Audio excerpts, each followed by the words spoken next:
नमस्कार, हिंदी निधि में आप सभी का स्वागत है। आज इस वीडियो के माध्यम से मैं हिंदी साहित्य के रीतिकाल के प्रसिद्ध कवि केशव दास जी द्वारा रचित कुछ छंदों की व्याख्या को लेकर प्रस्तुत हुई हूँ। ये छंद उनके द्वारा रचित रामचंद्रिका से लिए गए हैं, जो बीए तृतीय सेमेस्टर हिंदी के छात्र छात्राओं के लिए अत्यंत उपयोगी रहेंगे। ज़्यादा देर न करते हुए हम इन छंदों की व्याख्या आरंभ करते हैं। सबसे पहले उनके द्वारा रचित सरस्वती वंदना को हम लेंगे, जिसमें उन्होंने माँ सरस्वती की वंदना की है और ये बताया है कि माँ सरस्वती की महिमा अनिर्वचनीय है। छंद इस प्रकार से है। वाणी जगदानी की उदारता बखानी जाई, ऐसी मति उदित उदार कौन की भई। देवता प्रसिद्ध सिद्ध ऋषि राज तप वृद्ध, कही कही हारे सब कही न काहू लई। भावी भूत वर्तमान जगत बखानत है, केशोदास क्यों हूँ न बखानी काहू पे गई। वर्णे पति चार मुख, पूत वर्णे पांच मुख, नाती वर्णे षड मुख, तदपि नई नई। इसकी व्याख्या इस प्रकार से है। बानी अर्थात वाणी, माँ सरस्वती। बानी का मतलब है वाणी या माँ सरस्वती। जगरानी अर्थात जगत की रानी। इस संसार की रानी वाणी अर्थात सरस्वती की उदारता का बखान किया जाए, ऐसी मति इस संसार में किसकी है। ऐसी उदारमति इस संसार में किसकी है जो माँ सरस्वती की उदारता का बखान कर सके, अर्थात किसी की भी बुद्धि इतनी उदार नहीं है। देवता प्रसिद्ध सिद्ध ऋषि राज तप वृद्ध। देवता प्रसिद्ध सिद्ध और ऋषि राज मतलब ऋषियों के राजा या तपस्वी लोग, कहीं कहीं हारे सब, सभी कह कह कर हार गए, कहीं न काहू लई, लेकिन फिर भी किसी से उनकी उदारता का बखान कह पाना संभव नहीं हो पाया। भावी भूत वर्तमान जगत बखानत है, अर्थात इस संसार में भविष्य में लोग उनका बखान करते रहेंगे। भूतकाल में भी माँ सरस्वती की उदारता का बखान लोगों के द्वारा किया गया है और वर्तमान में तो लोग सरस्वती की उदारता का बखान कर ही रहे हैं। लेकिन केशवदास क्यों हो न बखानी काहू पे गई। केशवदास जी कहते हैं कि किसी में भी इतनी सामर्थ्य नहीं है जो उनकी उदारता का या उनकी संपूर्ण उदारता का बखान कर पाए। किसी की वाणी इतनी सक्षम नहीं है। पति वर्णे चार मुख, पूत वर्णे पांच मुख, नाती वर्णे षड मुख, तदपि नई नई। अर्थात माँ सरस्वती की महिमा का बखान, उनकी कृपा का बखान उनके पति ब्रह्मा जी ने अपने चार मुखों से किया।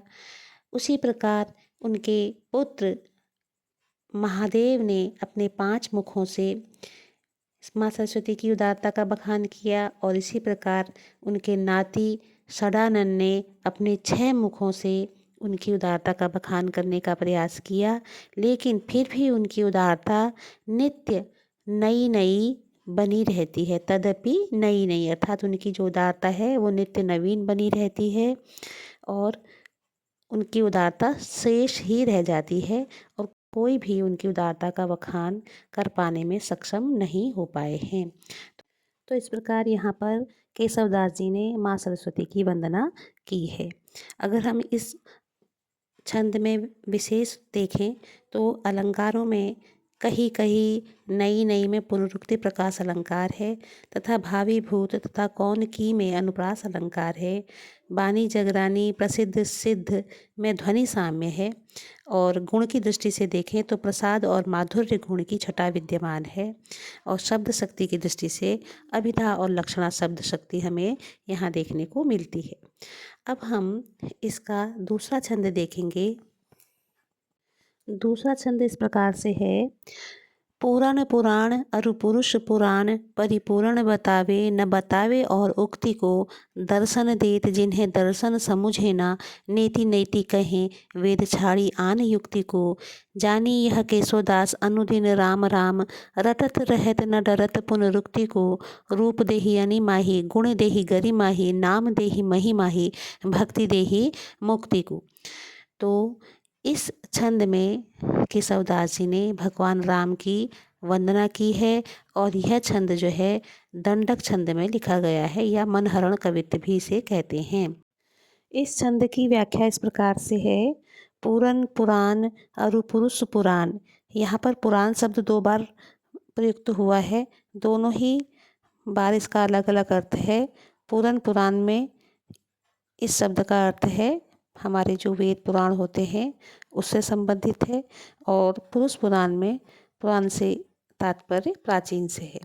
तो पूरन पुराण अरु पुरुष पुराण परिपूर्ण बतावे न बतावे और उक्ति को केशवदास जी कहते हैं कि समस्त पुराण और अन्य प्राचीन पुरुष जिसे सब प्रकार से पूर्ण बताते हैं, परिपूर्ण बतावे अर्थात पूर्ण बताते हैं, न बतावे और उक्ति को, और उनके लिए किसी अन्य शब्द का प्रयोग नहीं कर पाते हैं या उनमें कोई सामर्थ्य नहीं है जो भगवान राम के स्वरूप को बता सके। इसलिए वो उन्हें केवल परिपूर्ण कहकर ही संबोधित करते हैं।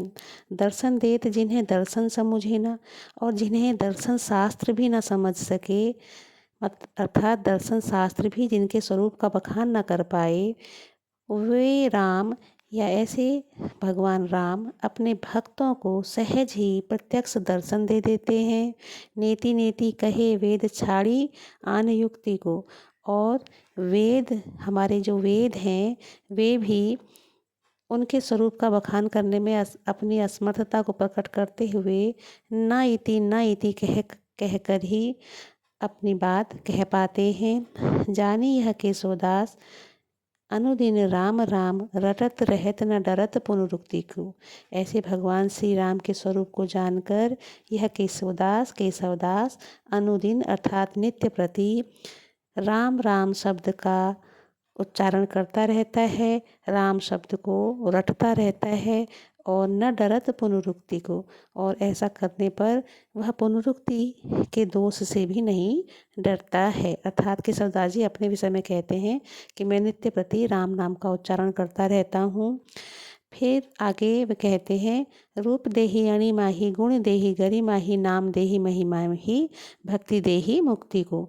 अर्थात भगवान राम के दर्शन से मनुष्य को असीम सिद्धियां प्राप्त होती हैं।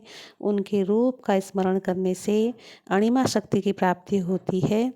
वहीं भगवान राम के गुण कथन से गरिमा सिद्धि प्राप्त होती है, और उनका नाम जपने से नाम देहि महिमा ही अर्थात उनका नाम जपने से महिमा सिद्धि की प्राप्ति होती है, और भक्ति देहि मुक्ति को, और उनकी भक्ति करने से जो भक्त है उसे संसार से मुक्ति मिल जाती है।